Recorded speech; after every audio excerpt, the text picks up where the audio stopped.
Ang mabuting balita ng Panginoon ayon kay San Mateo.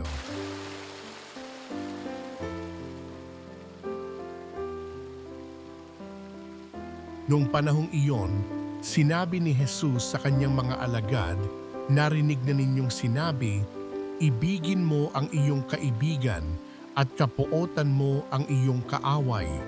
Ngunit ito naman ang sabi ko, ibigin ninyo ang inyong mga kaaway at idalangin ninyo ang mga umuusig sa inyo upang kayo'y maging tunay na anak ng inyong amang nasa langit. Sapagkat pinasisikat niya ang araw sa masasama at sa mabubuti at pinapapatak niya ang ulan sa mga banal at sa mga makasalanan.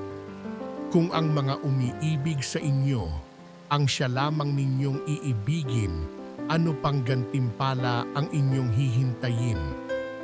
Hindi ba't ginagawa rin ito ng mga publikano? At kung ang binabati lamang ninyo'y ang inyong mga kapatid, ano ang nagawa ninyong higit kaysa iba? Ginagawa rin iyon ng mga hentil. Kaya dapat kayong maging ganap, gaya ng inyong amang nasa langit." Ang mabuting balita ng Panginoon